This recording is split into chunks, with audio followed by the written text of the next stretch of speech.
unless JD's drinking. So, It's and we are live. Welcome to the hunt. Oh, and JD is drinking today. So not a lot. So, we got the so Panda doing some bullet bourbon out of Iowa, I believe. Yeah, well, you know what? I don't have that much left, and I'm gonna drink a swig every time I hear Buscema or Wrightson. So, Well, you better start. Yeah. Well, you definitely got one of them. Jeffrey, you want to get some shout outs or you want me to do it? Jeffrey just hanging out. All right, give a couple shout outs to the people in the chat. We got Chris Barrett, Mo, Yoli Joe, Outcast Raptor, moderator, of course, Comic Books NYC.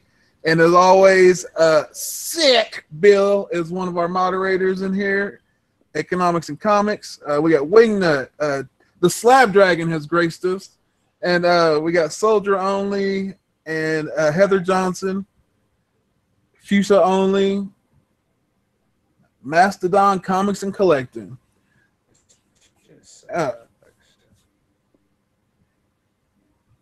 Yes.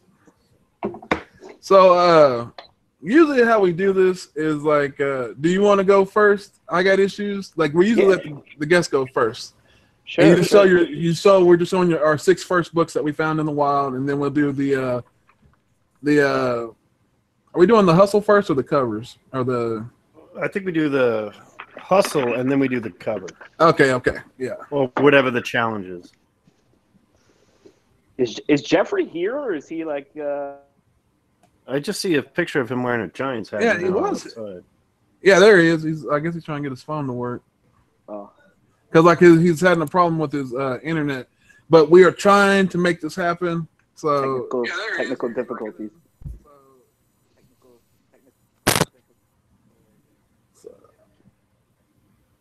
Okay, there's Jeffrey. We can see him. And he's gone. No, come on, Jeffrey. We need you on the show.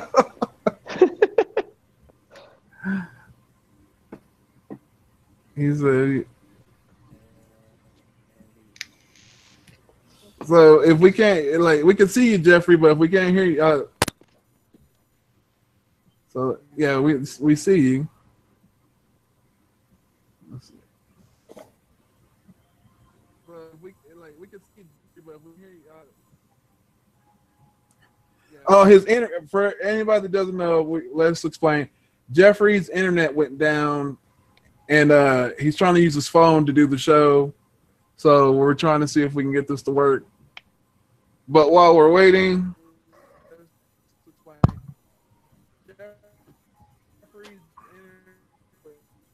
is that his phone or is that? I can hear myself. I think it's you coming through like his phone. Or his desktop. Oh, maybe his desktop or something. Yeah. Because I can hear it. I can hear myself or whatever. Well, anyway, we will start up, and I get issues. Hopefully by then we'll let Jeffrey go last. Hopefully we can get him on here. He'll catch up with like all his books at the end. Yeah, we can. Yeah. He's the defending champion. Yeah, and he picked the challenge book, so he kind of has to. Yeah, get this going. I think he's supposed to be here. I think he's trying to keep the crown one more week. Oh no, he left. Yeah, he's gonna re-sign in, I think. Yeah, I think he's. Yeah, here he comes. You want me just to start? And yeah, go ahead. Kind of see what goes on. Yeah. The first book I picked that I want to show is go ahead. Captain Marvel Adventures. This is issue number 124. Can you guys see that, or is that like glare? Yes. No, we can see it. Is that a CC Beck? Yes, it is. CC Beck, Clarence Charles Beck. It's Auto Binder. Did the writing in here. Fawcett Publications. This book is from 1951, so it's a nice little atomic age title. And I mean, don't get offended, Tony, but this is the Captain Marvel. No, you want to hear something funny? I was actually looking at that book when we were doing this week's hunt. I was like, I like that cover, and you have that book. Well, you know what's funny though is that if you look at all these books from the Atomic Age, especially, and Golden Age too, yellow is such a prominent color in so many books that if you pick any older book from that time period, yellow is going to be there. So I mean, I love these books. I think they're really cool. I think the character is finally starting to see a little bit of a resurgence. I think that new Shazam series that is started from DC has actually been pretty good. I don't know if you guys are reading that at all. Oh yeah, my son's got me buying it, so it's like we're enjoying it, so we're reading it. Yeah. Yeah, and I'm hoping that the movie ends up being semi-successful, but that was the first one week, and I love these older titles, and any excuse I have to buy one, I'll go for. That was very good. CC Beck, one of my favorites right there. So all right, Tony, who's next? I guess I'll go. So this is like a little honor and for Jeffrey, and I know he's a fan of early Hulk. So this is Hulk 109 or early Trimpe art, and it's an early Kazar appearance right there, and it's her Trimp art. 109. Do you have 109, Jeff? But I'll probably end up sending this to Jeffrey.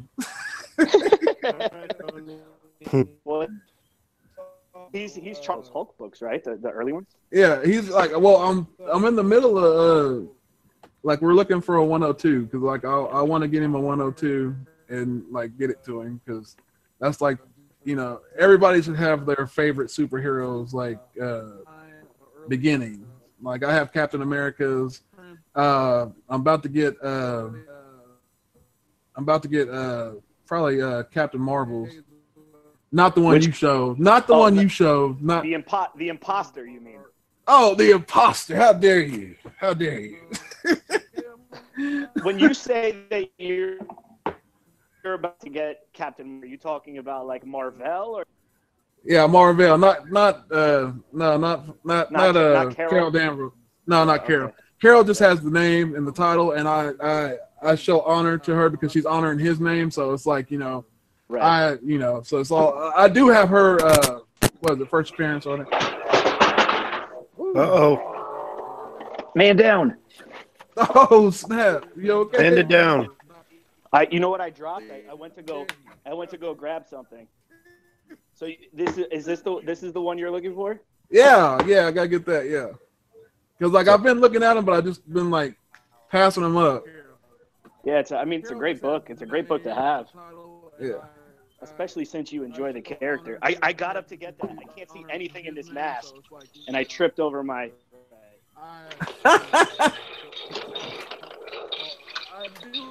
You got one up there.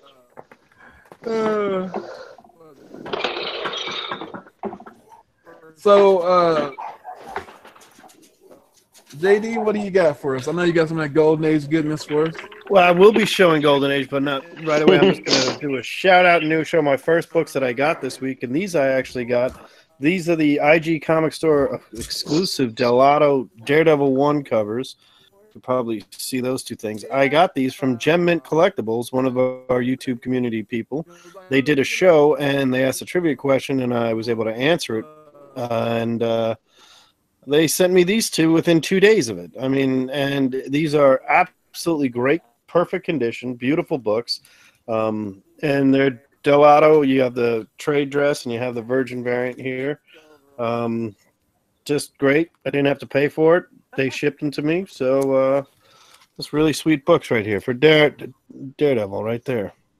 I think one might be sent away to a friend of mine. TJ's probably got them too, don't he? I don't know. Let me check. So there you go. That's my first book. Let's see if we can get Jeffrey to show us. And that's, by the way, the only book that's not going to be from the Silver or Gold Age. Okay. Let's see. Is Jeffrey in there? The champ's down. The champ is down. He's got to relinquish the belt. You better get to a Starbucks. This is live. Hop on some So, Wi-Fi. yeah, so that's what we told him. But yeah, this is what happens when you do live shows. You never know what's going to happen. There's technical difficulties. What was it? The Christmas hunt we did or whatever. JD was in a car. I remember that. Yeah, because you were on your way home from Aquaman, right? Correct. I was on the way home from Aquaman. I remember that. You guys kids out, so we started it in the car. Yeah, I remember that. So we'll wait for Jeffrey again. I guess he's gonna have to catch up on the end, and we'll see his books, and we'll go from there. But you can go ahead again. I got issues. All right. So this next one I already had. I had 2 copies of. It's one of my favorite characters of all time. I had 2 copies. I was working on getting another copy that was in much better condition, and I actually gave one of my copies recently to White Whale because I knew it was a book that he was looking for. So it's written by Roy Thomas. The artwork is by Mike Plug, and it's Marvel Spotlight issue number 5. First appearance of Ghost Rider, Plug art, Thomas writing, beautiful. Beautiful book. I mean, one of my favorite characters. So, I a little over a year ago, I had 0 copies of this book, and it was my big goal to get one. And just in October, I got my first copy, which was like a cigarette burned, falling apart, 0.5 at best copy I got at New York Comic Con for like $60. And I was so happy. And then since then, I've just been like acquiring copies left and right. So it's really cool. And this one is the best one that I've had yet. Yeah. I'm looking at a Plug book now that isn't too pricey, but I got to talk to these guys about getting this thing. And I got to head to the shop tomorrow. I'm a big fan of this Plug book. I'm not going to say what it is because might be on the hunt next time. Yeah, you don't want to spoil it. Right. But you know what I want to say too, for a lot of people that are Ghost Rider fans or people that may be watching, I know you don't have to get a copy of this book to read this book, and I've kind of posted on this before, and I don't know how many people who are kind of aware of it, but in the solo series that came out in '76, right? Because this is from '71.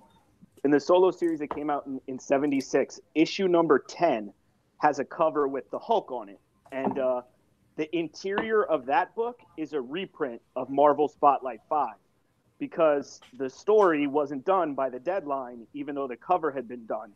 So they put Hulk on the cover, and then there's no Hulk inside. They just threw back up Marvel Spotlight 5, reprinted this whole story, and then they had to get a new Hulk cover for issue number 11, which features the actual Hulk Ghost Rider story that was intended for issue number 10. So you can get Ghost Rider issue number 10 for like $2 in a bin in your store, and that's like the first real reprint of Marvel Spotlight 5. So for anyone out there who wants to read this story, that's a great place to go and look for it. Excellent. I'm actually going to check that out. Put it on my list. He's coming. Look, the panda coming to win. That's it. Listen, guys, I'm not all jokes. I mean, I like comic books. I'm here. I'm here to battle. Oh, you are. You came here to battle. I can't wait to see what you bring for the hunt book. Oh yeah. So I'm gonna go with this one. As you know, I told y'all. I was on the White Whale show, and we did the dumpster fire, which is Captain Marvel. But I had went all in. I had went all in and Thanatos that book, and I'm not gonna show. I'm not gonna do a show and not show this book because this is. Oh no! I didn't get the Art Germ one. Oh. This is a signed J. Scott Campbell. Oh, Captain Marvel, number 1. It's a nice cover. Yeah, some good headlights there too. Yeah, I like that. They had a bunch of them, but I just like the original, like how they had the original one, and it's just her. And like that right there was just cool for me. And it was just like the inside, the interior of the book, don't worry about that. It's always about the cover on these. So yeah, I had to get the J. Scott Campbell out there and show that one. All the covers that he did for that book were great, man. He did one with like the black outfit. Yeah, Like, yeah. It was a homage to an actual Miss Marvel cover that basically looks identical. Oh, yeah. From the early run, and that was a great one, man. Plus, that's the sexiest outfit that she's ever worn. So my next book, on my way to get the Golden Age books, which are going to come soon, the Golden Age books, I actually went to the dollar bin while I was waiting for him to pull out the stuff that they bought at the shop, and I found this in the dollar bin. That is, by the way, Panda, drink. This is a Bernie Wrightson cover, Kong the Untamed #1. Wrightson. And it is, they gave it to me because I spent some money on a Golden Age run. And there's 2 more they said they have. I'm going to pick up one of the other 2. But I'm waiting for them to tell me if that's the right price or not, because it looked a little low. I want them to double check something. But anyway, here it is. It's a Bernie Wrightson Kong the Untamed #1. You got the Bernie Wrightson right here on the side, and it is like these things go for a lot more, like 10 times or 20 times the amount. I would say this is it's not a 9.8, but it's not too far off. It's probably above a 8. But hey, a dollar bin book from the 70s. What are you gonna say? Yeah, and it's Bernie Wrightson on the cover. So Jeffrey's back. Them kids that work at the shop, those new kids that work at the shop have no idea who anybody is. Let me see if we can get Jeffrey. I saw Jeffrey showing off an Avengers book there. I think that was what I think 684. He was showing off the Hawkeye one with the first like cameo whatever of Immortal Hulk. See, I'm trying to get it like. Because when he first came in, like when at the very beginning, we could hear him. Oh, there he goes. He's got a book up. I don't even know. Yeah, we hear you. Like, I can't we hear you. Anybody or see anything. Yeah, we can hear you. We hear you now. I don't have a clue. So I just show these off real quick because nothing is working. I got an Avengers 682. Hopefully, I'm not talking over anybody, especially JD, because I always do that. But This is like the first appearance of the Immortal Hulk. I know 684 gets most of the credit, but first page of this book has the Immortal Hulk right there on the cover of it, and then he's in like 5 panels in the back. So it's not like some last page. Well, he is also in like the pages leading up to that. So I'm not sure why that doesn't get any more credit. Then I got 683 just to have it for the run. Nothing special there. I got a new Teen Titans. This is the first appearance of Thunder and Lightning. This is the last appearance of Dick Grayson as Robin.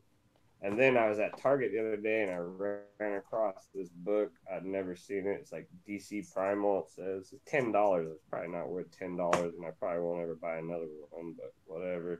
And then for my yellow cover, I got Incredible Hulk issue 441. So Pulp Fiction homage cover. That was cool. Then my deal of the week was Incredible Heaven, some good old Barry Wrightson JD. If you could see me, I think you know what book this is, but it's not in great shape. It's probably like a $10 book. I paid $1 for it, so that's what I got. Like I said, my internet's down. I can't see anybody. Can't hear anything. Everything is just kind of crappy right now on my phone. It's a cheap phone, so that's why. But I guess that's it. So hopefully, because if not, then I'm just talking to myself. Yeah, the Wingnut is saying that the Target book was on the hot list. Yeah, and that Pulp Fiction homage. The Pulp Fiction book was the Pulp that's Fiction a good one. yellow cover right there. And Bernie Wrightson 197 Hulk man thing. I'm sorry, he's talking again.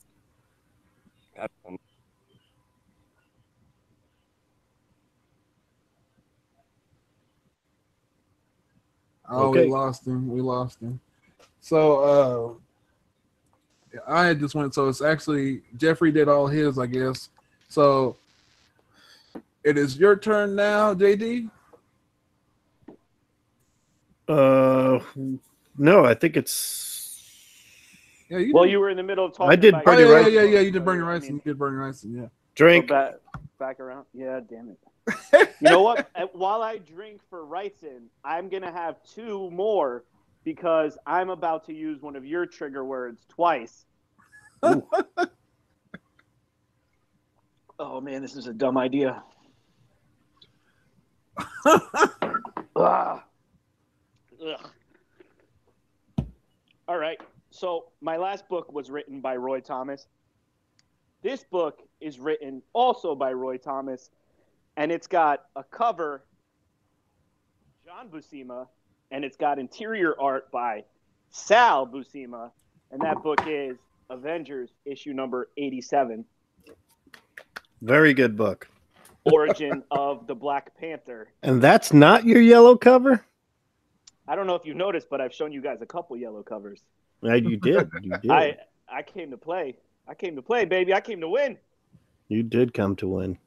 And this is a fantastic book. I mean, this could have been a hunt book too. I went to a local show this past weekend by my house, and I was able to pick this book up for $18.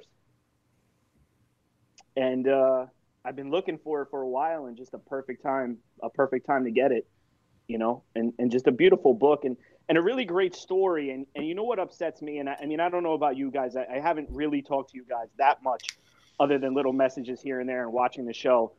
But as a fan of the comic books and the older comic books, sometimes I get upset by the movies because I feel like sometimes they do a disservice to the actual characters.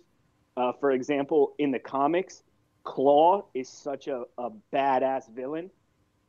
He's been like an integral part of so many stories. I mean, in this book, you find out that Claw is responsible for killing T'Chaka's father, which is a huge thing. And they totally upended that in the movies, and it was sort of Baron Zemo posing as Winter Soldier, and they kind of did a disservice to the Black Panther character and his backstory and the villain who is Claw by kind of neutering that part of the story to make it, I guess, more like digestible for movie fans. And that was, you know.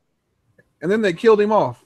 I don't understand that because that was the most disappointing part of Black Panther for me. Yeah. The film was that, and not just because Claw himself is a great character, but because Andy Serkis, the actor who plays Claw, is a phenomenal actor, and he did a really great job. In the little bit of screen time he had as Claw, he was so good at it. Yeah. Yep. Yeah, I was little, and the other, you know, it's a great point you bring that up. I bring up Malekith from Thor, the Simonson, the Dark Elf. Yeah. Yeah. They made him not the way he was, and they killed him off. I'm like, he doesn't die. He's the head of the Dark Elves, which is in the comics. He's actually one of the most important people in the Thor comics, the modern Thor comics.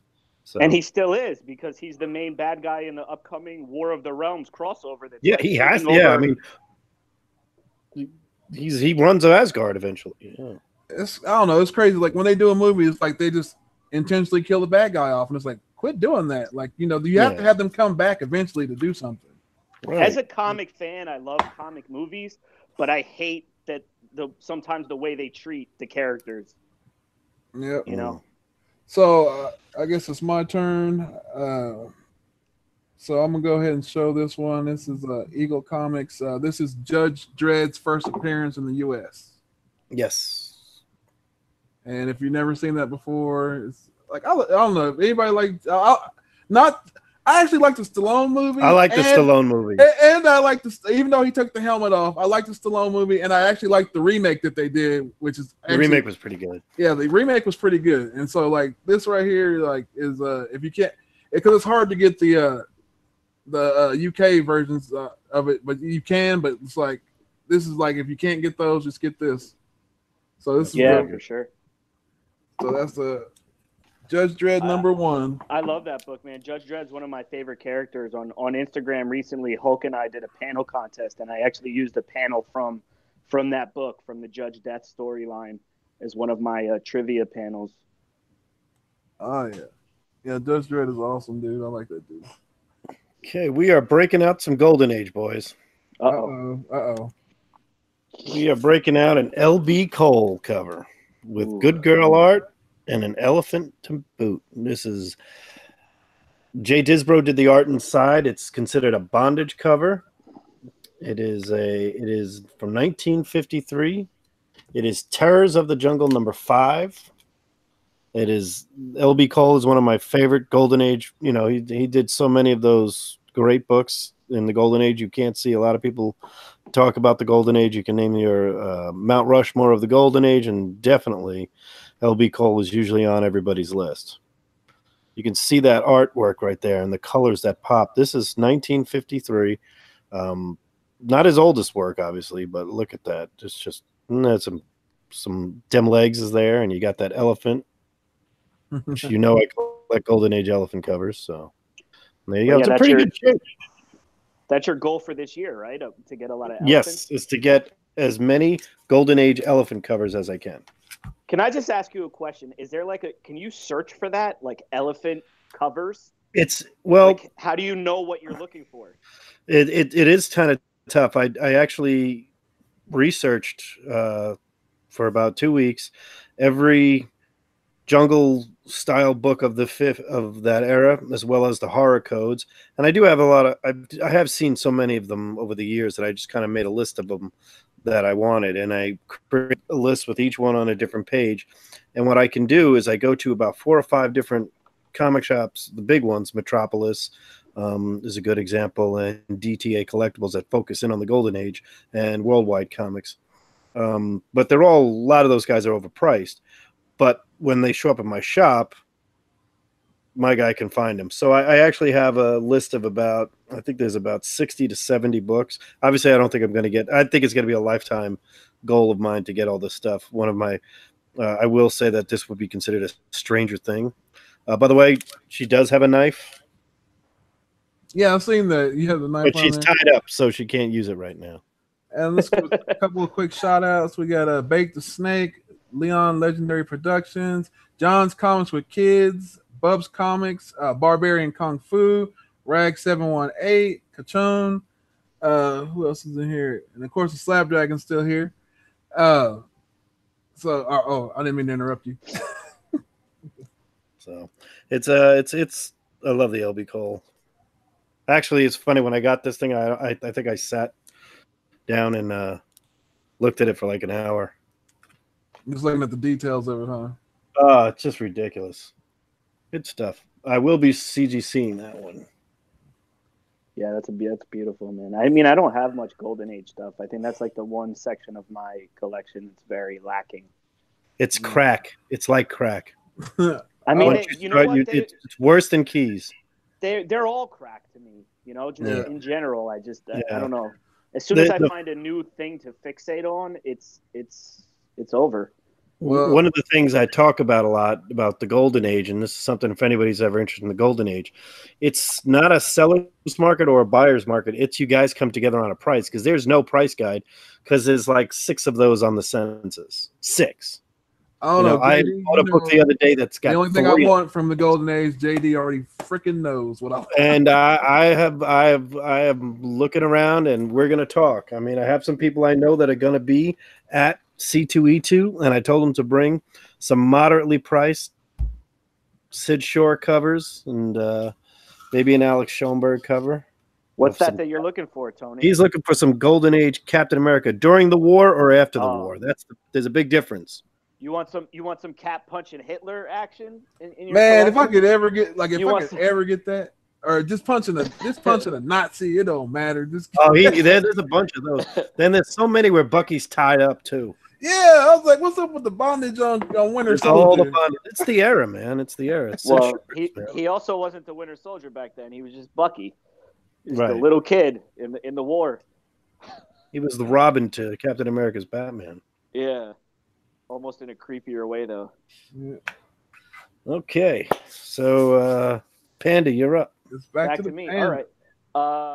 So this next one is it's a magazine, not so much a comic. It's from May of 1979, and the inks are by Bob McLeod in this one. And It's penciled by Bill Sienkiewicz, who he's my Buscema, my Wrightson. If people gave me enough time to talk about just comics I like, they'd hear Sienkiewicz 6 trillion times, and they'd invent a drinking game about that, because for me personally, he's my favorite.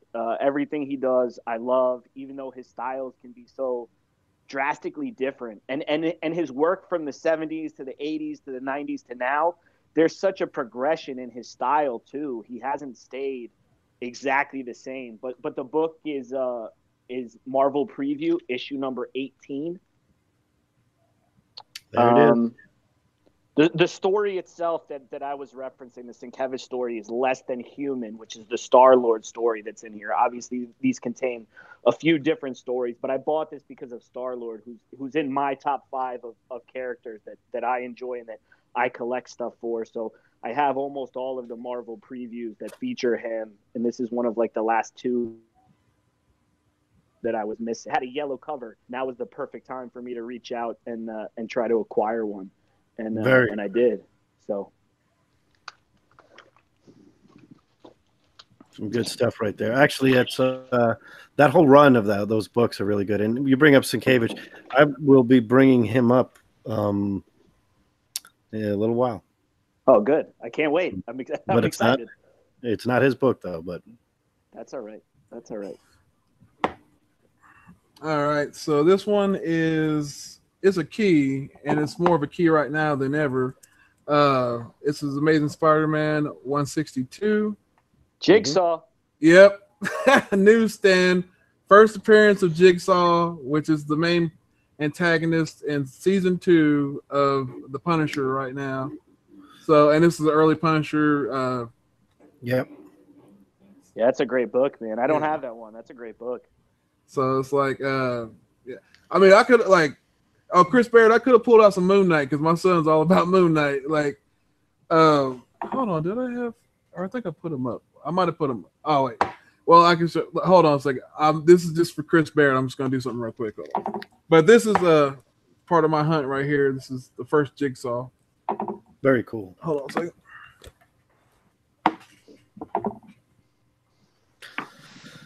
So Sienkiewicz, I have a few books of his. I got a chance to meet him. I have him signed 2 times, one slab, one not.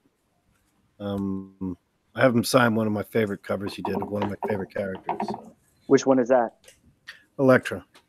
Oh, okay, great. Yeah. All right, Chris. You know what? I wanted to meet him at. I went to New York Comic Con this past year, which is my first time going to a convention at all. And I took a couple of his books, hoping to get them signed. And being like a virgin to the Comic Con scene, I didn't kind of like read ahead on people's schedules. And the day that I went, I got there at like 10 in the morning, and he was only showing up that day from like 7 to 8 at night. Mm.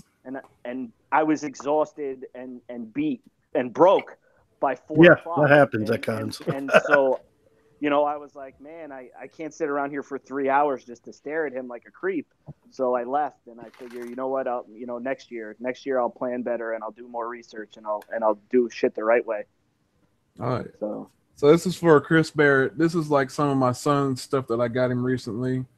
This is just, I'm just showing it for just to show. It's not part of my hunt. This is just what I'm showing for one of the people in the chat. This is Moon Knight by David Finch. Yep, David Finch, Moon Knight #1. And that's a great run. Yeah. That's actually a great run. The whole run's great. #2 got Moon Knight #2. I just love the covers on them, man. My son, like, if it wasn't for my son, I probably wouldn't even be in the like reading. You should read them, Tony. Tony, you should read them. I'm serious. They're really good. Them. And I'm looking for the other cover for this. I'm looking for the bloody cover, but this is the other cover. But I want the bloody cover for this because I was on. Yeah, that's a hard one to find. Yeah, the bloody cover. This is like the most sought after one, but the bloody cover is actually the one that I need to get. But you'll definitely enjoy Moon Knight, man. I think the Lemire run is great. Obviously, I'll say it again, but obviously Sienkiewicz has his hands all over Moon Knight, and that's one. And that's one of my grails for this year. I had 3 grails for this year, and I acquired one of them already that I'm going to post about soon. But one of the other ones that I'm actively pursuing this year is that 1/75 Sienkiewicz cover that he did for Moon Knight 1 from the 2011 run, the one where he's like sitting on the throne, which is just just a beautiful cover, just a beautiful piece of artwork. I've been looking at that for my son too. I've been looking for that, and it's like, oh my god! And this is the last one that I got right now, but I still got to get the whole set. Casualties of War, yeah, great, good stuff. I have a Moon Knight. I'll have to show it. I'll have to find it. I'll show it. A weird cover I found. All right, my book is how I acquired this is in a trade, along with my hunt book. I think I'm going to go with that as a hunt, as a trade, because I didn't shell out any cash. I traded away some 2 first appearances of the Black Suit and the Secret Wars 8, all slabbed, for this and another book. But I got this book as part of the deal. This is Neil Adams. That's the first race?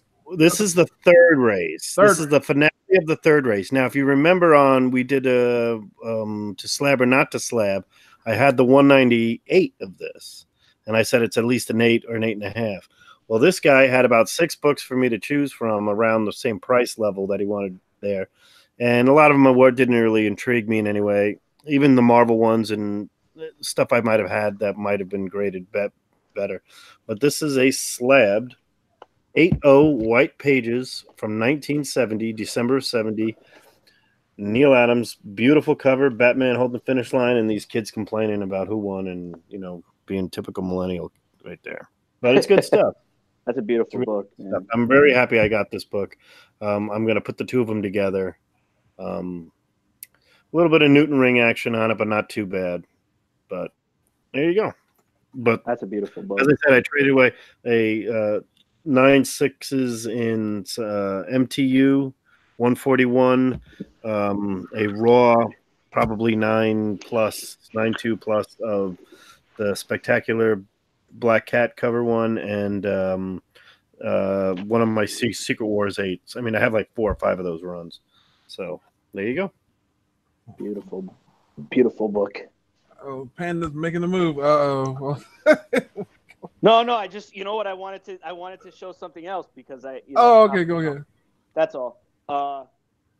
It's funny. I'm gonna bring up Neil Adams again in a minute, but he's actually gonna be at a shop in Queens. I'm in New York. I live in New York, and he's gonna be at a shop in Queens in like a week from now, doing a signing. So I'm actually gonna meet him for the first time and get a Batman book signed by him, 227. But I thought it would be funny, right? He's doing the first signatures free, and then the next one after that is like $50. And I don't know if anyone out there is gonna find this as entertaining as I find this, but Neil Adams actually did the cover to this book, and I want to see if he gets angry when I ask him if he can sign my issue number 1 of Captain Planet. What? Because he actually painted that cover, which, I'm sure he probably doesn't want a lot of people to remember. But I find this entertaining because I grew up watching this cartoon. Don Cheadle. And, yeah, that's great. Yeah. When he's cursing up a storm, it's Captain Planet. But, yeah, man, I think that's funny. And I'm going to talk about Neil Adams again in a couple minutes, but I think my next book though is another. This book's from February of 1958, and this is like we said, if you go back to that time period, so many books with yellow covers, and specifically, I love the Batmobile on this cover. It's World's Finest, issue number 92. Mm-hmm. It's just a beautiful. And any of these World's Finest books, I have a bunch of them. Anytime I can find them semi-affordable, I pick them up, and most of them are either yellow or like purple, which is weird. Which is weird color pick. Wonder Woman is almost all yellows. Yeah, I guess I didn't realize it until I started trying to expand my collection into older books. That I don't know. Was the ink cheaper? Was it just an easier thing to do because it's just such a prominent color? Yeah. I don't know, but a great book, and I don't know if you could see. I just love the old cool design to that car, And these books are great too because the World's Finest books always have a couple stories. So this one has Superman and Batman meet the boy from outer space, and it's a little sky boy on the front there. And there's a Green Arrow story in here, which is pretty cool also. So that's the thing too. I collect a lot of comics, but I read them all. I take them all out of the bags and I read them all, and I enjoy it. They're a lot of fun, man. I know a lot of collectors just buy them and stare at stuff, but I like the actual reading part still. Yeah, that's cool. I mean, like if that's me. Like, if I slap something, I usually have it like either downloaded or have another copy of it. Yeah, because you want to be able to read the book that you have like trapped in that plastic case. Yep. So this next book is it was like, I don't know, it wasn't like a yellow cover that I was considering, but it was just like one that I had to have. This is the first team up of the Punisher and Daredevil. No more Mr. Nice Guy, Frank Miller. Yep, Frank Miller cover. And I wasn't thinking about this for the yellow cover, but I just wanted to have this in my collection because it's just like an iconic Daredevil cover.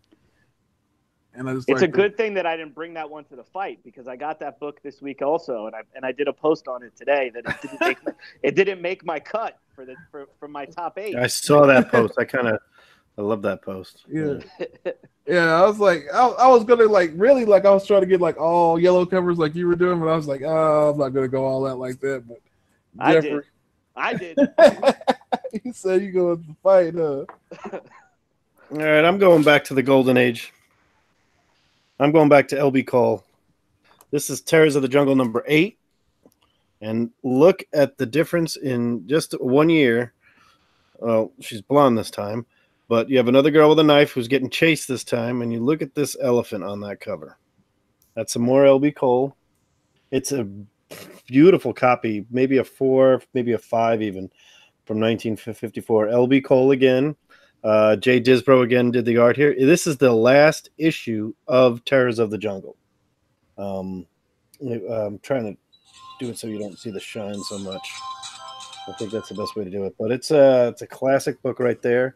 I mean, there was a great deal on these books because flat out the guy said, "Look, I got a lot of these Golden Age, I got a lot of these pre-code horrors."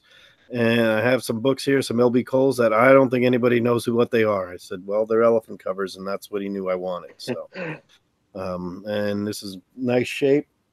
No writing on it at all. And there's some good girl art as well, getting chased by a tiger. Look at that tiger. Look at the colors that pop on this book. This book is 1954, and those colors are still pristine.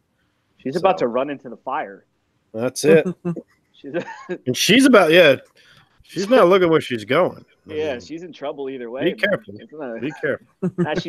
She's a blonde. It makes sense. Yeah. There's a Joe Doolin cover where the fire is covering up the woman's headlights. Good stuff. And if you ever see Terrors of the Jungle, I want to just show the title. The way the title looks in Jungle, it's actually always done in 3D bamboo. Yeah. That was an LB Cole signature he put on that. This is just good stuff. So. Yeah, those are great books, man. I have to get more into the Golden Age stuff. And it's addicting. I wanted to show something for Soldier Only because he's in the chat, and I know he's a big Deadpool fan. But I picked this book up from Alex the Comic Hoarder. Well, he actually sent it to me for free. But this is a Deadpool #1 and Soldier Only. Chase. Yeah, he's a big Deadpool fan, so I'm probably gonna get the slab because it came from Alex the Comic Hoarder, so it's probably like a 9.6. Yeah, and that is like the Deadpool story, man. That's a great one. But that's not part of my hunt. I was just showing that off because I know Soldier Only likes Deadpool. That's all right. We're all showing off extra books, man. I'm cool. All right, so. I think we have one more book before the challenge and the hunt books. Yeah, one more book. So I'm also as far as classic stuff goes, I'm a big Jack Kirby fan, as most people probably are. This book is from October of 1966. It's a Harvey Comics book, but it's a reprint of issues number 1 and 2 from 1954, and that book is Fighting American number 1. Yep. So it reprints a bunch of stories from issue 1 and 2. So it's written by Joe Simon. The art is by obviously King Kirby, and it's just a cool character. It's kind of different, and they've tried to bring him back a couple times over the years in small independent publishers, and he hasn't done well. But I mean, I think that the allure of the character at the time was really more about what Kirby and Simon were putting into it as opposed to the character himself. But I put a little bookmark in here for myself so I'd be able to find it quickly. Actually, one of the funniest things about this book, and it reprints this ad. This is Flash Farrell gets the picture at Goodyear Aerospace. It's a Goodyear advertisement, right, from 1966. This advertisement is actually drawn by Neil Adams. Oh, very cool. Wow. Who was involved in advertisement before he was like a full-blown, comic artist. And this is the kind of stuff that he used to do. So it's kind of like it's a Goodyear comic about aerospace stuff. And it's illustrated by Neil Adams. And, it's a pretty cool little thing to find in a book that's already, pretty cool. So. Good stuff. Heck yeah. It's cool to see stuff like you see like an artist doing early stuff, and it's like, oh, I didn't know he did that stuff, or he was into that. Yeah, I mean, everyone's got to start somewhere. I mean, it's not, you can't just wake up and be like, I'm gonna draw Superman. It doesn't happen like that, man. No, sure doesn't. I mean, think about it. I think you guys showed it today. That was part of why I brought it up. The stuff with Jim Lee, because Alpha Flight 51, I got about 10 days ago, and that was actually going to be one of my books, and it got bumped with the yellow cover. But in doing research for that book is how I found out that Jim Lee, I know you have the EGS one there that's signed by Jim Lee. That's there it is. I knew that's what you're about to hold up, you son of a... Yeah, actually, I just got books ready to pack to go to EGS, Tony. I just spoke. Oh, you do? You do? Yeah. You talked to Tony Trombetta? Yep, yeah. I did. I sent him a nice email saying I'm very excited to do this. This is... between watching your video, Tony, and hearing Reggie talk about it and seeing Alec get his books back, it definitely seems like something that could be kind of promising to introduce another party that can kind of, get involved in this slabbing game. Yeah, and I mean, like I said, and people, they were talking about the slabs themselves, and I'm like, well, you got to start somewhere, man. And if the more we help them out, the better the service will get, So that's how I look at it, Well, they're using the easy skins, right? Yeah. This it's basically the one, but they got the security tags on, and it's the ones you can do yourself. But it's actually just they have it in case they have it vacuum sealed and stuff like they do on CGC and all that stuff. But there's the book itself is sealed. Yeah, the book is sealed. I can't if I open this up. It's still I'd have to cut it out and to get it out. I mean, isn't that the most important part, knowing that the book is protected? I think if you were to just buy an easy skin yourself from online, it's not sealed interiorly. It's just comes with a bag and you put it inside the case. I mean, it's not and see this one, it's it's done that way, and then it's I like it. I like the fact that I get a gold label. I think it's promising, and it looks it also looks like it's reasonably affordable, and their turnaround time obviously seems to be it's really good. Yeah, than the competition. Time. And it's so I don't really have a problem with it. I'm trying. It's somebody in our community, so it's helping them out and helping us out. Exactly. Great point. Yeah. So, whose turn is it? You. Oh, it's me. It's me. Okay. This one is another key. This is what is it? I'll let y'all tell it because y'all should know from the cover what it is. Death of Elektra. Yeah, there you go. Yep. So, Death of Elektra. Some good stuff right there. You were hunting for all yellow books too, Tony. I know what's up. I see it. I know. There's a theme to this show. Yeah, man, I like it. I like it. You know what? It's too bad Jeffrey's not here because he made a great pick with this yellow stuff, and I'm actually really upset because I love Jeffrey, and I don't know. Like, he plus, does, like, plus, you know what? The chat is not getting the attention that they normally get today. I know, Yeah, because that's why I'm like, yeah. They're missing out. Too. Jeffrey shots it out, like, you know, he does it like, and it's like I try to do it, but it's like even when I'm like when I do like what's your grail and I'm by myself and I'm like, man, I need Jeffrey to be my hype man up in here. I'm on my phone to broadcast. I use a phone to broadcast. I don't have a computer, so it's difficult for me to keep track of the chat as well. It's kind of like I got to get my other phone and like stare at it through this panda mesh, and it's you know. Oh yeah. We miss you, Jeffrey. When you watch, Jeffrey's was on earlier. He's actually been doing it all by phone. Yeah. He lost his internet. Bonafide Comics, good to have you here. Soldier Only, again, we love you. Fuchsia Only. Chris Barrett, good here. Greek Geeks Drink. Chris Rags 178. Comics Book NYC, we talked earlier. Hulk Nuts made it. Mo Sasquatch. A lot of people talking about PGX needs to die on their own. I never did anything with PGX. I just know I hear people tell nightmares of it. But anyway, yes, Dead Man and Strange Adventures 67 Kachung. That is definitely the case. That is one of my favorite Neil Adams books right there. Good seeing you. So, you're up now, Tony, right? No, you just went. I just went. Okay, well, the Panda brought up some Jack Kirby. I'm bringing up some Kirby. I got a personal grail using my eBay bucks. I had to use it, and I didn't spend that much on eBay. But I showed TJ Watson what I paid for this, and he's like, that's ridiculous. It was an auction on eBay, which I do and don't like sometimes. And this is Thor 127. This is the second one of the title. And look at that beautiful. This is probably, and my 126 is an 8 slabbed. This will be slabbed eventually, and it's one of my favorite style covers, Pieta, which I'm going to get at the end of this, Tony. Pieta cover. Hold on a second. I got to give a shout out to Who That Comics. He said, damn, Jeffrey got snapped. Damn you, Thanos. He should have gone for the head. So there it is right there. And this is a Jack Kirby Stan Lee story. But this is what I call the Pieta covers, which I'll get into a little bit later on at the end when we talk about what we have coming up on our channel. This is a huge find for me because I couldn't believe I found one in this condition, which is 2 spine ticks on the whole thing and crisp around the top. There's a little mark up top. I'm not saying it's a 9.4.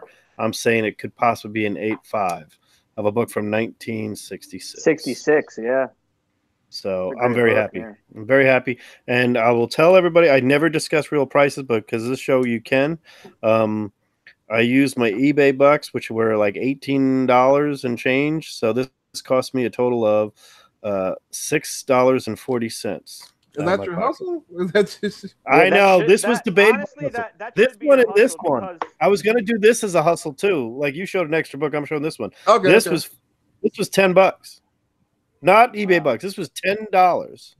This is easily an 8, if not better, of a gorgeous cover right here of the last Strange Tales. That's not because the next book after this is Doctor Strange on his own. And it's my second or third copy of this. I just saw it, and I'm like, well, let me get a bid from this guy. It's the same seller. And, when you do that with sellers of the items, he just doesn't know how to title his books. It says Doctor Strange book. And this said Thor. Doctor Strange book. And then this one had Thor book, Silver Age Thor, early, and it had the number, but it only had 27. So everybody's gonna think it's like the 80s ones with the Dan Jurgens story. I love when the stuff like that's on eBay because it's like nobody's looking at that, and it's my total cost for both these books was with shipping was I think $14 and change. I mean, that Thor is like a $200+ book. Easy. Yeah, I mean, it's ridiculous. But the only reason I'm doing the other one is because it was a trade. And like I tell Tony, half of my hustle is the trade. Yeah. Half of my hustle. 90% of the books I have are a result of me cutting down the cost of those books by trading away moderns. Or sometimes speculating works. Sometimes it doesn't. Yeah. A whole stack of Turoks here separating all my books. So. All right, it's it's the hunt right now, right? That's the hustle. Time for the hustle. The hustle. The hustle. My turn. I don't have the music Yep. going, but that's all right. All right. That's all right. It's the hustle. Jeffrey usually dances, so I'll dance for Jeffrey this time. So, I mean, I don't know, man. I didn't get any deals on like a $200+ book, but sticking with my Kirby theme because I'm a huge Kirby fan. I picked this book up for $20. This book cost me $20 on eBay. I scouted for it. I found it. I got it for, a lot less than I thought I was going to get it for. It's from May of 1964, written by Stan Lee, illustrated by Jack Kirby. It's CBCS slabbed 5.5 of Sergeant Fury and his Howling Commandos, issue number 7. Love that book. The Court Martial of Nick Fury, which I have a raw copy of, and it's a great book. It's a great read, man. It's a cool story. It is a great read. Kind of like they stay to help the resist. Spoiler, guys. I know this book is from 1964, but maybe someone hasn't read it in the last 60 years. They stay to help like the resistance, and then Nick Fury ends up like, getting into a fight with like a superior before they're about to, attack like a depot, like an arms depot.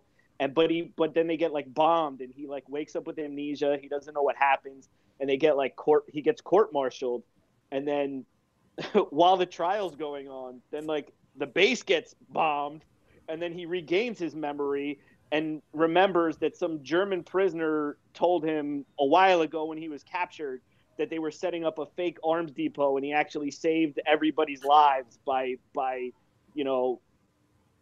challenging a lieutenant. But, I mean, these are just cool books, man. If you guys don't read any of the old Sergeant Fury stuff, like issue 1, issue 1 through 5 are really hard to get at an affordable price. Was it 13? Isn't that the one where he meets Captain America? Right. I got 13 that one. is the classic one with the cap pose on the front with the shield, and that one tends to be pricey too. I got that one. But outside of like the first 5 and issue number 13, they're actually really affordable run of books to get. And I have almost a full run in it. And if you don't, I mean, that's the kind of classic stuff that's like, it's just really cool to read. And I know some people get upset because, like, they're like, what the F? That's a white guy. Fury used to be a white guy, okay? He used to be a white guy. Yeah, he used to be white. Sorry to break it to you, but in 1966, Nick Fury was not played by Samuel L. Jackson, okay? I'm a big Strange Tales fan, right? I've got a whole run of them. That's like my second copy of that one. And I love Doctor Strange. But when I was reading those books, I was more intrigued by the Dum Dum Dugan stories and the Sergeant Fury stories. And then the Nick Fury stories were and they're two different writers. And I have to reiterate there, those books, they were two different stories. And after Human Torch and Thing had their run, Doctor Strange, they threw Nick Fury in with Steve Ditko doing the covers and Dick Ayers and stuff. And those stories are just ridiculously great. Strange Tales. I mean, if you ever want to read great stories, read the Strange Tales 166. It's just, a 150 is a great one. 166, 160. Oh, those Nick Fury stories, they're short. They're 7-8 pages, 8 wraps. They're short stories. They get into things, and the character is so much more. I mean, Samuel L. Jackson does a great job of it, and he really does a good job. The Steranko run was good, too. So. Yeah, and Jim Steranko had his own Nick Fury run with it looked like Qbert, with all the different blocks on it and everything else. That was good stuff. He did the Salvador Dali cover. That was great. Yeah. Very cool cover. One. But yeah, the Strange Tales are great. And that's where we see Nick Fury join S.H.I.E.L.D. in the Strange Tales books. That's the Strange Tales storyline. I mean, those are great. Those are great books, man. And I don't know if you're into comics now and you don't read a lot of older stuff, there's so much great stuff out there, and not a lot of it is like, it's not all cost prohibitive, man. I mean, I know we get scared away by thinking that like anything that's like silver or gold or like has the name Stanley or Jack Kirby attached to it is going to be crazy expensive, and it's really not, man. If you're going out there every week and spending $4 on a brand new issue of like Spider-Gwen, like, and you're not buying a Silver Age book, like I'm sorry, but you're dumb. Well, collect what you love, and we definitely have some of the old things. But you know what I mean. I mean, yeah. Oh, I do it all the time. I actually do. I might spend $100 on a variant if I could slab it, grade it, and swap it for something like that. or anything else. I don't know. Right, because then Because I have a whole stack of speculation. books. I mean, I actually, TJ and I were we were going over something, and I don't know how many books I have. I've got a lot, but I have very few books over like the 90s. It's everything is from the silver and bronze, copper age. All right, Tony, you're up. Okay, so if you've been keeping track, if you watched What's Your Grail last night, I told you a little project that I'm doing, and that was to get all the Image artists, their first appearances, or like their first issues, signed and slabbed. And my buddy that owns that LCS, he's seen it, and he was like, I got, and I already talked to I Got Issues, so he should already know what this is. And he was like, I seen the video, and I know, I got this, and I'm going to give it to you. This is free. This is Pit #1, signed by Dale Keown. Number 4,000, 277, ash can. And the first issue of Pit, basically, in an ash can. So that's nice. Like, you don't really see you can go on eBay and find them, but like, you don't really Eric see Larson? Dale Keown. That was Dale Keown, but who did the inking inside? Because there's somebody famous did that. What is it? Looks like it says it's. Hold on. It was pretty famous. I think it was somebody who ended up doing, because I know Tony Moore was Silvestri hired Tony Moore at Image, and then had him work with Kirkman eventually. But I forget what it is. Color. Yeah, this is like minty, dude. Like, I'm gonna get this slabbed. Let's see. You absolutely should. Let's see. Colors.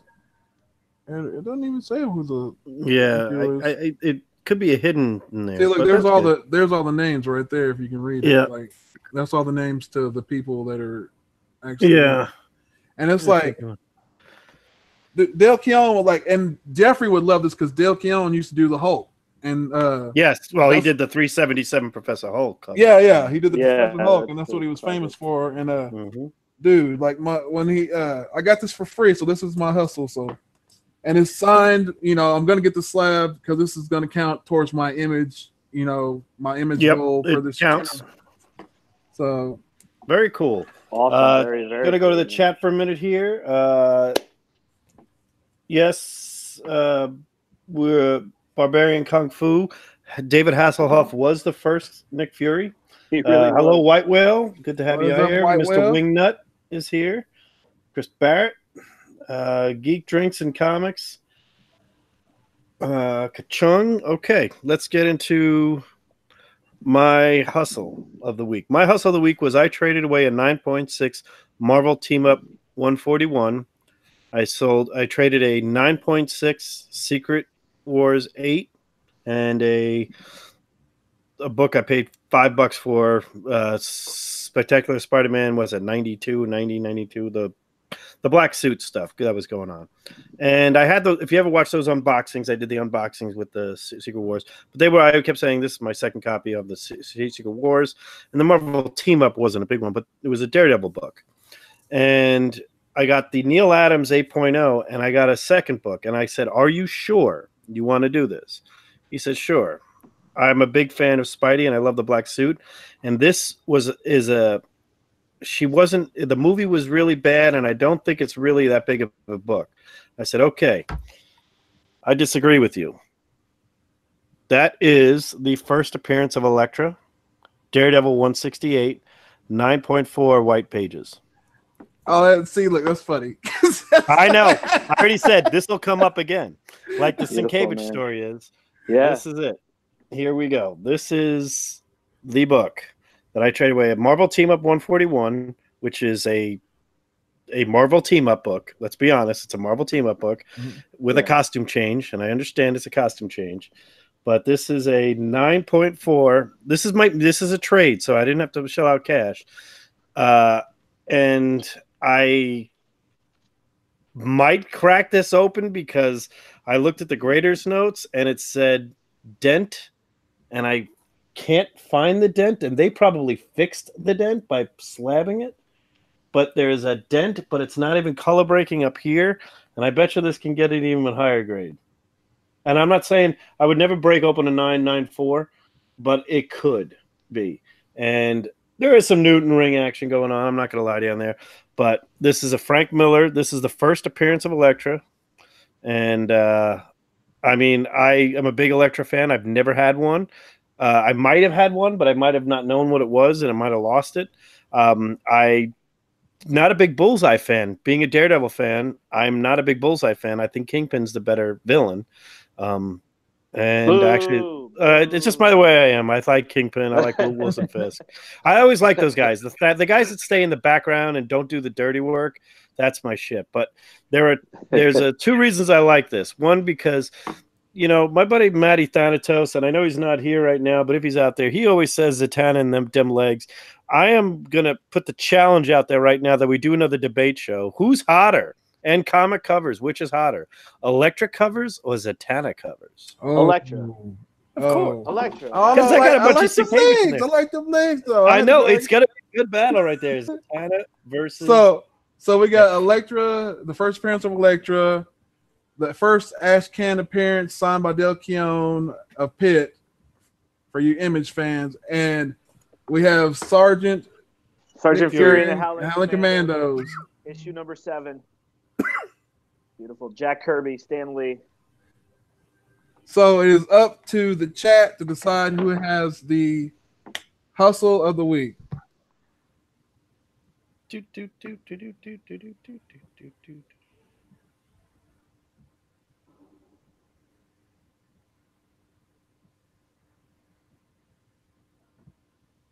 TJ Vampirilla legs. Yeah. Vampirilla legs. We can't compare Vampirilla because Vampirilla just has it like yeah, Vampirilla, you can't put her up against anybody because what if somebody else wore those clothes? I mean, come on.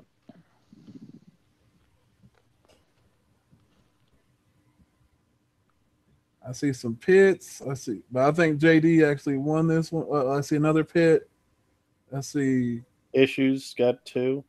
Yeah, issues. Hulk Nuts is repeating himself. You're all dead to me. There's still a yellow cover out there. Yeah, this was free. This is signed free. I guess.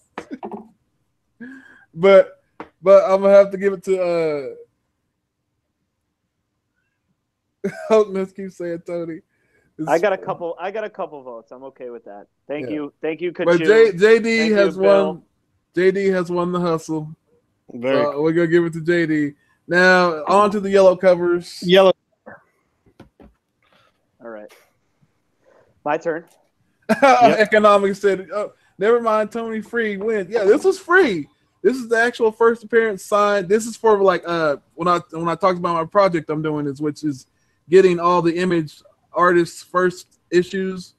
My buddy at his shop, he gave it to me for free because he's seen the video and was like, I know you're doing this, so this is free for you. And this is number 4,277 out of 5,000. And you can see the Del Keown signed it in 1992. So. Tony, I got something for you, man. We'll talk later. All right. Before I show the one that I actually picked, I'm going to do one of those things where I show you a bunch of other books. Okay. So, Are we gonna unmasking too? You know what? I don't know. We'll see. Maybe if I win, chat, if I win, I'll take the mask off. That's right. I'm trying to rig the game. These are books that didn't make the cut, and it's funny because I showed a couple of these to Tony, and or posted them on my Instagram. And I'm a big Ashcan fan, so I love that you have that Pit Ashcan. You know that we talked about that. I love Ashcans. I just think they're so cool. And as far as yellow goes, I actually recently acquired this one signed by. Hold on, Bonafide. Let me tell Bonafide Comics. It's a hustle because it was given to me. It's free, yeah. It's free. I mean, that's it's free, dude. Because it's free. This one's signed by Brian Polito and Stephen Hughes. This is the Ashcan for Evil Ernie. Dude, number 1. Own it. I bought that. Actually, I bought that. I love Evil Ernie. Huge Evil Ernie fan. Dude, I can't believe you got that. That is. All right, let him talk more. Sorry. Panda? Oh, I think he's freezing up. Hold on. Someone was. I don't know if it was me or you guys. I didn't hear anything. I know JD. Oh yeah, talking, but I show it couldn't hear again because we didn't get to see it really all that good. Oh, there you go. It's the Evil Ernie the Resurrection #1 Ashcan. That one didn't make the cut. That's not it. And here's another one. And I know you're a big Jim Lee fan, but this is Wildcats #5. Oh, I've seen Which one of is those. also- You know, Youngblood's Ashcan is like almost like I think it's like $5 to $1,000, like $1,000 to $500. Just I have Really? that one. Is it really? Yeah. Because I have it in a Yeah. box with the other Ash. I went to the Image show where they were giving them away free back. in Yeah, I believe so. Because 1993. I was looking today, and I was like, because I'm doing that project. And I'm Well, like, actually, Comics NYC is here. Comics NYC is in the chat. If he remembers, in 1993, they were giving away the Ash Can at the signing where everybody was lining up. There were no first books yet, other than I think Youngblood was the first book, Image book. I think Youngblood was it. And then everybody was signing them. You had McFarlane there talking about Spawn, which he didn't have an Ash Can, but you had the various things, and it was in the middle of New York City, right by where Marvel was headquartered. And DC was across the street. I'm not kidding you. DC was right there, and they had this whole thing laid out. And Midtown Comics didn't exist then, but yeah, St. Mark's Comics was there, and that's exactly when it was, and it was crazy. I think Youngblood, they gave away. They had Youngblood comics there, and they had the Ash Cans for Youngblood there, but they were just giving them to everybody because the Ash Can, isn't a full story. It's just like an introduction to the characters. Right. So it was really good. Yeah. St. Mark's Comics is going out of business, by the way. I don't know. Yes, they are. After 36 years, yeah. Yeah, so I mean, if you live in New York, they're supposedly having just like a cleaning house sale over. I have a guy going there for me for the Golden Age. I have a guy going there. I said I will PayPal you the money while you're at the store. I'm not kidding. There's 2 books I want that I heard they have. So there you go. So anyway, we talked about Kirby a lot today. This book didn't make the cut. This is Mr. Miracle issue number 11 from that Kirby run. He did issues 1 through 18 of that one. This one didn't make the cut, but it is a Kirby property. This is a sentimental book. This is a sentimental book for me because when I started really heavily getting back into comics, this was one of the favorite stories I picked up and read. It was really, parts of it were really personal to me, and I don't know, just one of those books that affected me, like reading it. It wasn't just like a superhero story, and I had the ability to get this book. It's a yellow label. It's an exclusive from last year's WonderCon out in California. It's signed by the artist and with a little sketch, Mitch Gerards, and it's the gold foil cover to Mr. Miracle #7. From that run that Tom King and Mitch Gerards just did, in 2017 into 2018, which is my favorite comic miniseries that I've ever read in my life. And, it was a really awesome book to get. And then I was worried it wasn't going to make it in time for the show. I actually picked it up at 4 p.m. today from my P.O. box. So just saved by the bell. And, there you go. Just a really awesome story. I don't know if you guys read it. If you did, I hope you liked it. If you didn't, I would encourage you to read it. I will check it out. I do like Tom King. The trade paperback comes out actually in February, like in That's a week probably or what two. I'll buy. Yeah, I mean, for $15, to me it's amazing. I tell everybody I want to be like an advocate for it, that it's like one of my favorites ever. So that's my yellow cover. It's double yellow, signature series, and gold, and yeah, that's it. Well, this book is going to make a reappearance tonight. But, oh boy, I'm waiting on this, Tony. Yeah, but it's a little bit different than Pandas, but it's coming up, and it's he was talking about, what was it, Buscema? You drinking, Panda? You drinking? So he said John and Sal. Drink. I gotta have 2. And you said Roy, right? Roy Thomas. Oh, you said. But mine is signed by Roy Thomas. Oh. so there's mine, yellow on yellow with the you had to make it match, Panda. Yellow with the yellow. You had to. Listen, I don't know if you know this, but gold is a fancier version of yellow. So Speaking of gold, If you were to ask the great legend, he said, "This is gold."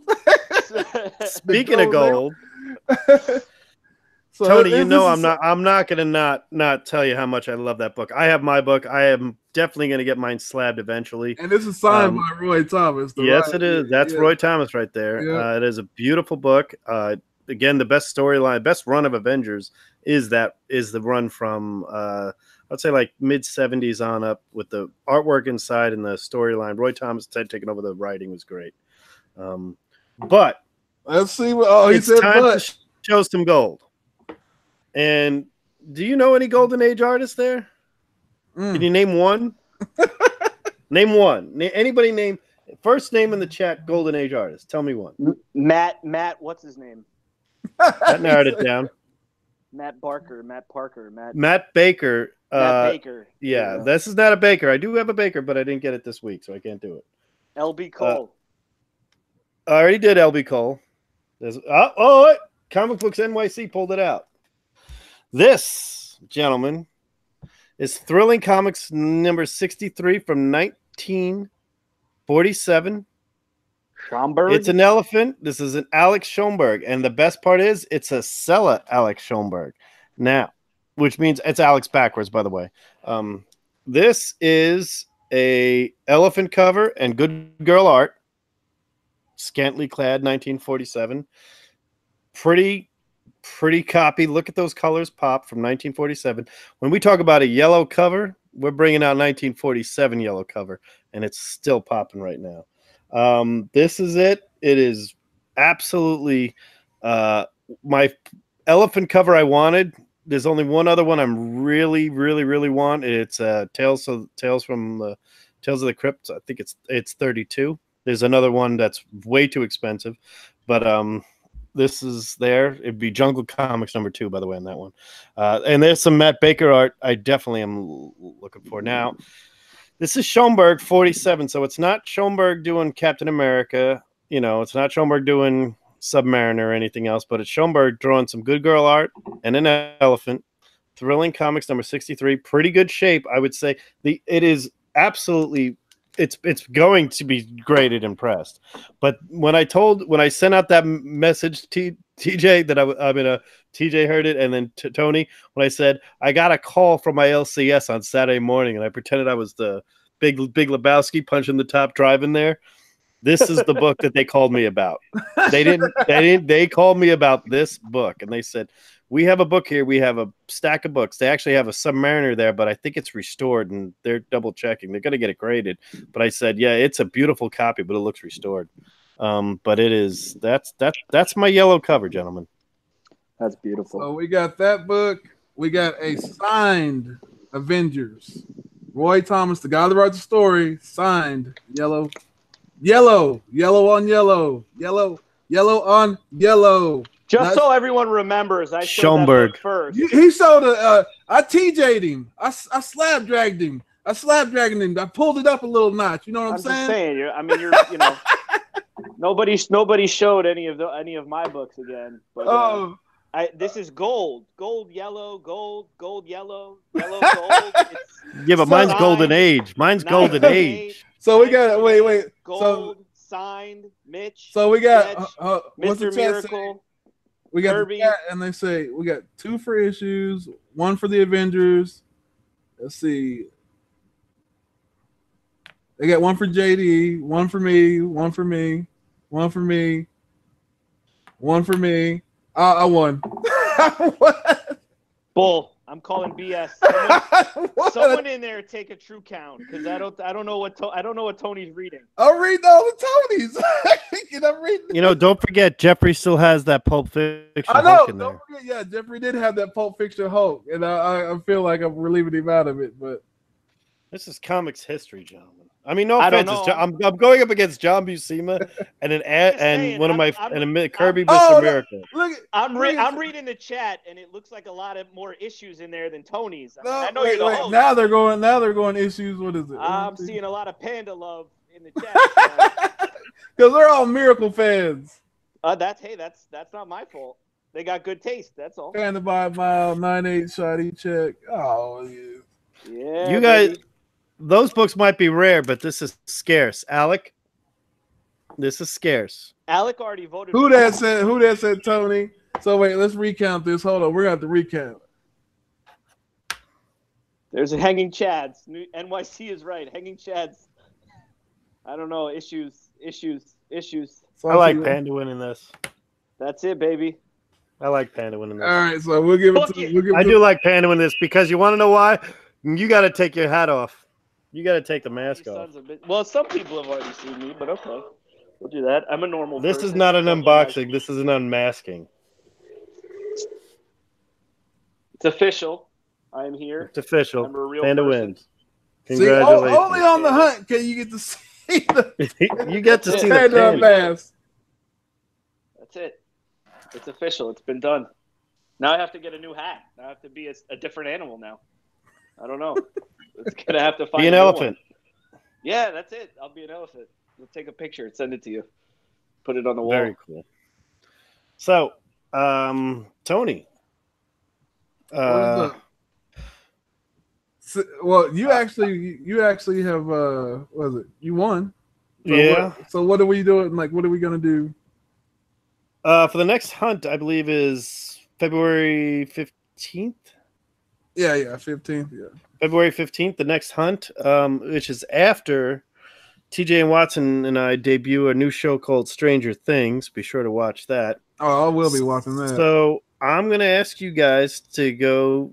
And who's our guest for the 15th? 15th. I'm in the talks with Erod 212 from the New York Good. Warriors. I'm in talks with Yep. him. So it might be Erod, and then after that, I know for sure it's going to be Who Dat Comics and Movies. Okay. I wonder who that. Well, But if I can't get Erod, it will be Who Dat. But I'm trying to get Erod. Okay, so the rule for Erod or whoever that is the guest, and Jeffrey, make sure we get back to Jeffrey on this, is Pieta covers. Haha. Oh, You need to find a Pieta cover. There are many out there. You don't have to spend much on. I'm not going to go up there, but Stranger Things, the first episode, February 12th, I want you guys got to bring Stranger Things. You got to bring a Pieta cover. If you want to know what a Pieta cover is, I'll give you an example of one. Tony, you should own one. I'll let you actually, Tony. I'm going to show you what a Pieta cover is. Yeah, show me because This is actually the truest Pieta cover. There you go. Yep, I got one. Yeah, I got one. So, but now you got to go get a new one. You got to go find a new one. Part of the hunt. No, TJ, I'm not posting my book on Instagram because I know you got like a 9 or a 10 or Of what? Avengers? Yeah, he's like, I don't know what mine is. I gotta look. He said posted on Instagram. I'm like, man, I know he's got some. Like, he loves to get me like that. I mean, cracking up on that. I know I've shown it before, but I wonder what TJ's grade is, because this won't be this might be 8.5 or something. Oh, I know TJ's is probably like 9.8. Yeah, 9.8, 9.9 somewhere. Yeah, the only thing I always say about mine is you're probably going to get white pages because these things have never seen the light of day after I read them the first time, and I was buying these in the 80s. So, but it has seen the light of day when I changed my Mylars, and for some reason this is in a gold Mylar.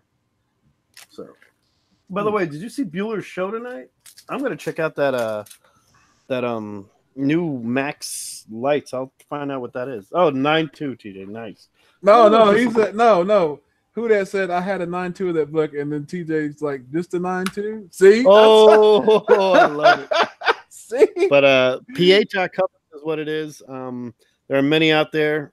I'm not going to give you any more hints than that. So Google it. Do whatever you got to do. I got issues. Do you got anything going coming up? Yeah, I mean, just my normal show. I guess the weeks that you guys don't do the hunt are the weeks that Hulk and I do our show on Hulk Nuts channel. So I don't have a computer. Hulk Nuts is the tech guy, which means we're usually screwed because he's dumb as a bag of hammers. And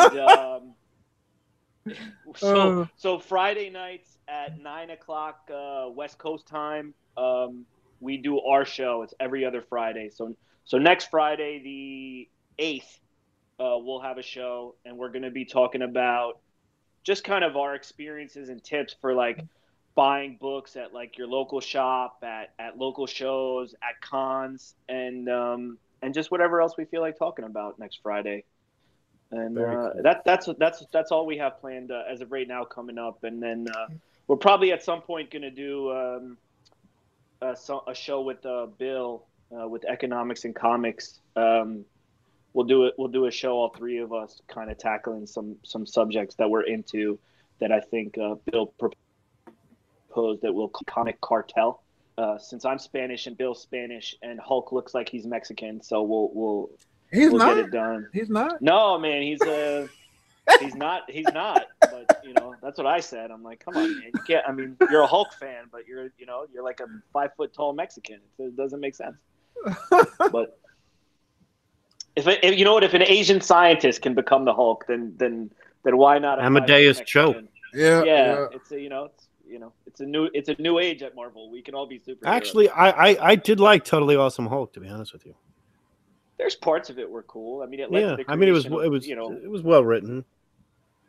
Some decent art on some of the covers too. I mean, Cho's Frank Cho did a lot of the early artwork. Yeah, but some of it was really good. So yeah, for sure. I also have Tony announced tonight on the Comic Core is that there is going to be now a Wednesday night, every other Wednesday night, opposite the auction, will be a new Comic Core group. We'll call ourselves the JV Squad to begin with, or the Replacements. A bunch of scabs are going to be doing this, and I don't have the list of names. I know there's 3 that have agreed to it. Comic Spectre, myself, and I'm not sure who the other one is. But it's looking like it's going to be another Comic Core that they're going to do, because the one thing, as JP put out there and Chad put out there, the one thing this community needs is another live show. Yeah.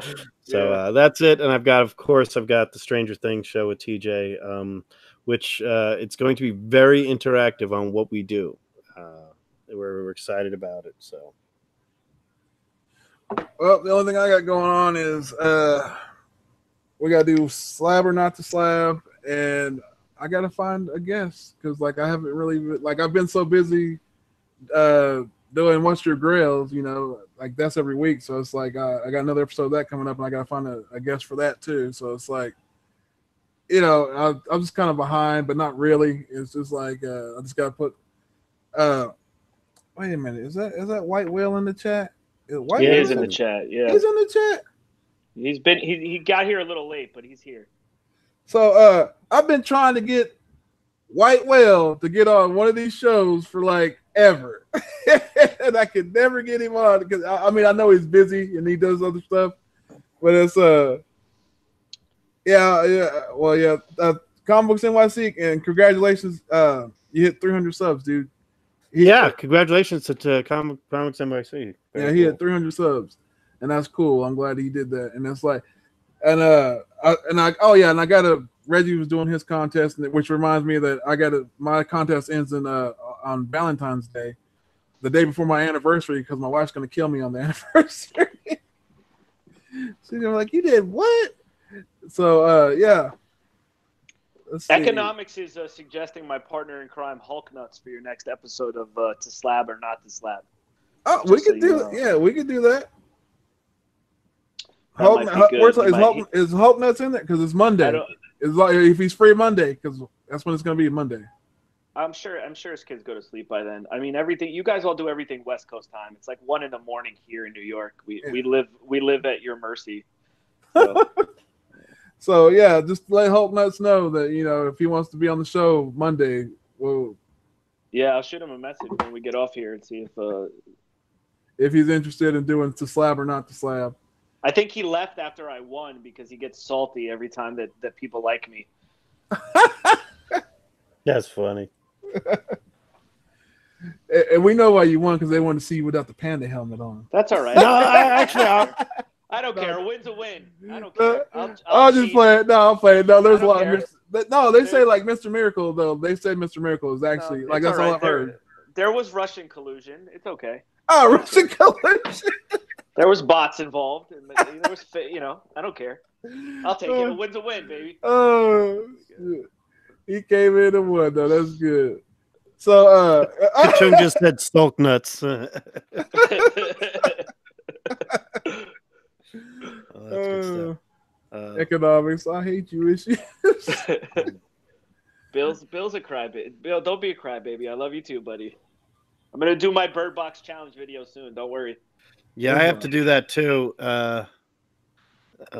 So I'm actually heading to the LCS tomorrow to get some PA towel covers. So don't tell. I'm trying to find a local shop that'll let me put on my panda mask and a bandana and let people record me destroying stuff. So I don't know. It's more of a job than I thought it was going to be. Hey, Comic Noob, what's up, dude? Hey, Comic Noob, how are you? So that's the problem I'm having is like because like I could do it at my buddy's shop, but economics is like no, because you know him, so it's not the same thing. I was like, yeah, but if I go in there, I might grab some book that's like too crazy. I'll be like, wait a minute, I don't want to buy that. Like, I can't pay for this. I can't pay for this because like that's dangerous going to his shop, dude. Because like when I go there, y'all seen some of the videos. Like when I go there, he just has random keys just like laid out on top of boxes on boxes, and it's just like I'll walk in there and pick it. And this local shop has statues above, like literally like sideshow collectibles on top of the dollar bins, and I'm like, everybody walks in there and they're like pulling out like, I need the spawn, and the things are shaking. I'm like, oh slow down. No, yeah, I mean these are sideshow. We actually have the antique shop guy down here bought a guy out of Iowa. It wasn't a shop; it was a guy who bought every sideshow. He might have worked for them. He has the original his numbers are in the single digits, and he had that Hulk one, that really big Hulk one out there. And this is a sad story. Some guy went in and said, "Can I see that?" And the kid who worked there might have been about 18 years old, didn't realize how heavy they are. So he just started sliding it off like this, and they showed me the video of it, and he slid it off, and he went like this, boom, and all he's holding is Hulk's leg. And the rest of it just goes right off. Wolverine on the floor, everything on the floor right there. I mean, it's a $3,000. Oh no, it's terrible. But like I said, those are the things that you don't want. He takes them to cons now because I just got him going to cons. So yeah, I've never really gotten to the statue game, but like I see people have them and stuff. And I have a few Bowen Thors and the Bowen Silver Surfers are just too much for me, especially because Tony, we got kids that love to touch shit. I'm sorry for swearing on the channel, but our kids love to touch shit, and that's the problem I have. Is I like tell them they know not to touch stuff around here because they usually don't come over here, but when every once in a while, one will be like, you just want to touch, I just want to apologize to Kate and Charlie.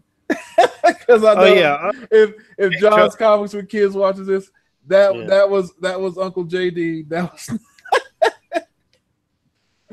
But my daughter's 3 and she says more curses than I do, so I don't. Yeah. Oh yeah, they do. Oh yeah. They copy us. That's the problem. Oh, actually, they copy my wife. So that's the other. She copies me. Most of my cursing is in the car, and it's involuntary. But if you're driving, man, you're gonna cuss. Barbarian Kung Fu. Explain the Bird Box challenge. Well, that movie with Sandra Bullock. She's blindfolded the whole time because it's a Netflix movie, and spoiler alert, they got to put blindfolds on. So we had a Bird Box challenge where we have to go into bins and grab 5 books, any 5 books. No matter what it is, and you have to no matter where you are, you got to get moved around the store by your partner and video camera going through, and you got to buy 5 of those books. Now, here's like Tony, you got a problem with that. I have a problem is because I know people are going to gear me towards things that I'm having Liz record me, but my buddy go over there and he's going to make me go DC, but he's going to make me probably get something out of like the naughty like Grimm's comics or something, Grimm's fairy tales or something, or the Disney ones, because the one thing I don't have is a lot of Disney, the Dell Disneys, and that's one. Yeah, and Bill actually has the original video where and his was hilarious. If you've never seen Bill's Economics and Comics video where he does the Bird Box Challenge, he has the Batman thing on, the hat on, and he's like going in there with these 2 rocks, and it's one of the funniest videos I've seen in a long time, man. Oh, and he's doing like the voice in the background, like, yeah, oh yeah. I got a giant size X-Men over here. Take the go back to the box. It's giant size. A Hulk 181. You missed it. Now, while we're talking about statues, I'm going to talk about the greatest statue that was literally the cheapest one. Look at that. That's awesome. You know what cover that's from? Oh yeah. I'm not going to say it. Do you have any more to drink? I do, man. I'll good. This is actually the homage to Silver Surfer 4. It's so good. I'm waiting for the Silver Surfer one to come out, but they never put one out. I mean, it's not the best detailed one. The one I have over here that nobody ever sees, because I keep that away from everybody else, is my Thor. It's about, I don't know, 2 feet tall. The head's off. So that means that the kids were over here, but the head's in a box. I put the head and the hammer away because the kids were over here going through stuff. But that's the cape. It's actually 3D, and the cape goes all the way out, like really high. It's a hard one to find.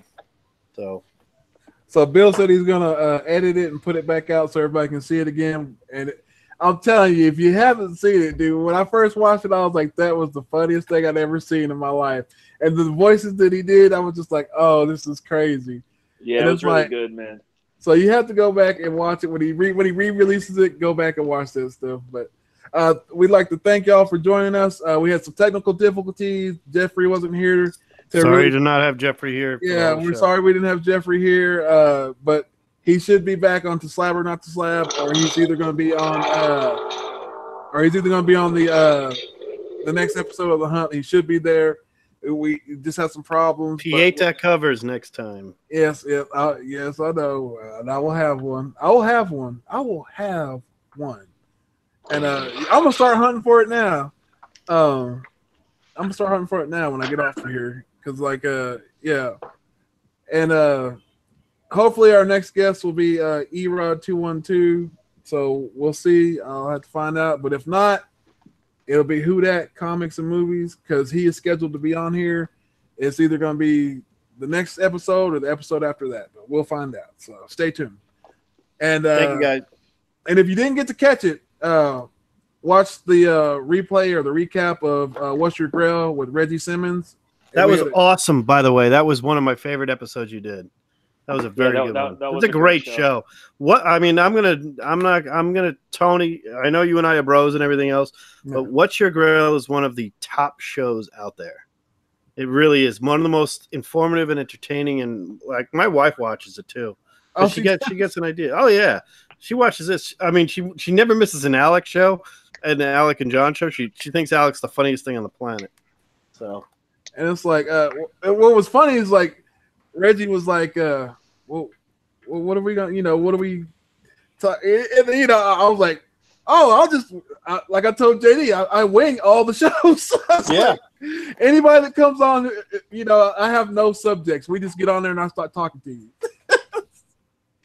That's half the fun, man. That's the fun part of all of this. I think that's why like Hulk and I jumped on and wanted to be part of YouTube, and I've been watching you guys for a while. And this show, New Comic Book Club with John's Comics with Kids and White Whale, and this show, The Hunt with you guys, are my two favorite shows on YouTube, and it's why I don't know, man. It's a lot of fun, and I don't know. I really appreciate you guys having me on here. I know I kind of invited myself and hassled Jeffrey until he bullied you guys into it, but thank you so much for having me. I had a lot of fun, and this is, I love what you guys are doing, and I love these kinds of shows, and I just think it's so cool to see how like diverse the community is, and the different stuff we read and the different stuff we like, and at the same time, how much similarities we all have, even though we're all wildly different people. And just thanks a lot, guys, for doing what you do and for inviting me to come participate in it.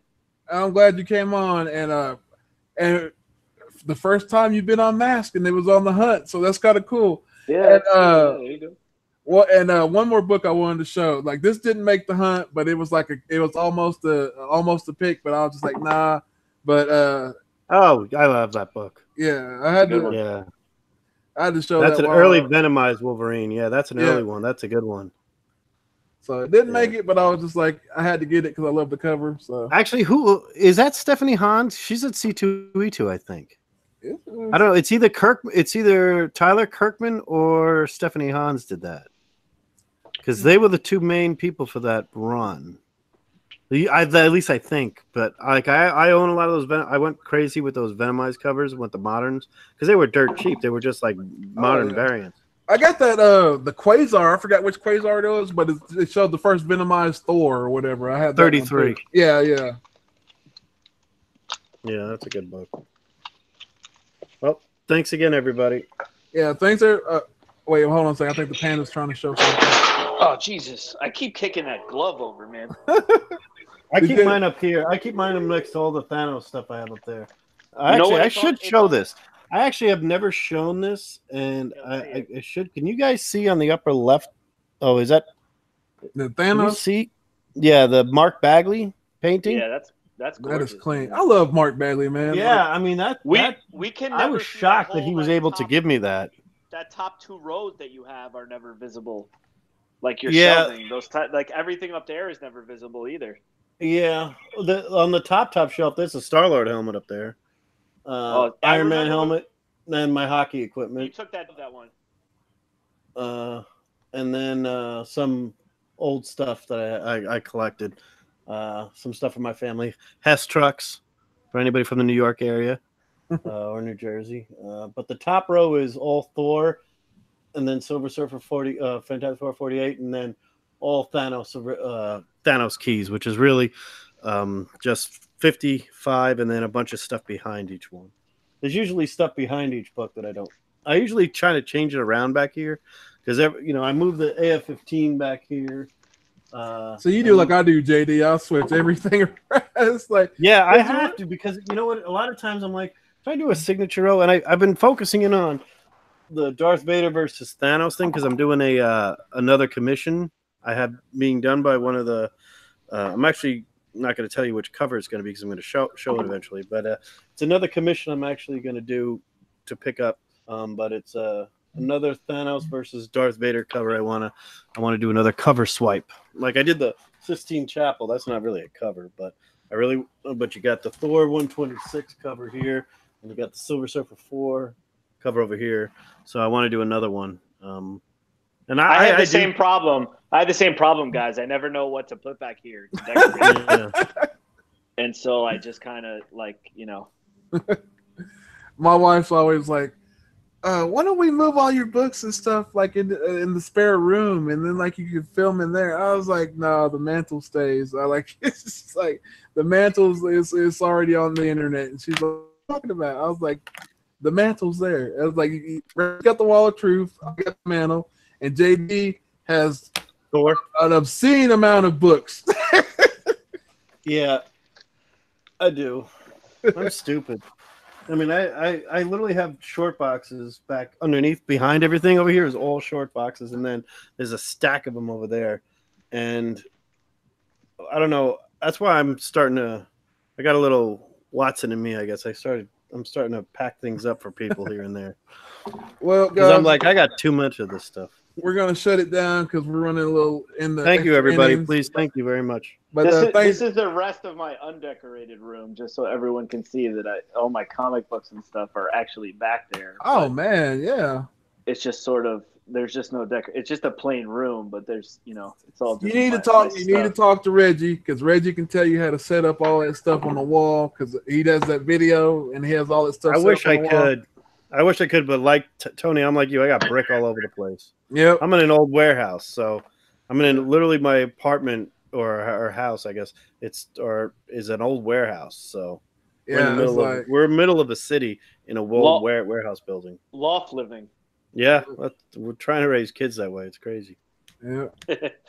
Well, catch y'all guys on the next show, and it's good to see y'all. And thanks for coming out. And y'all got to see a panda unmasked on the hunt. See y'all later. Thank you, everybody.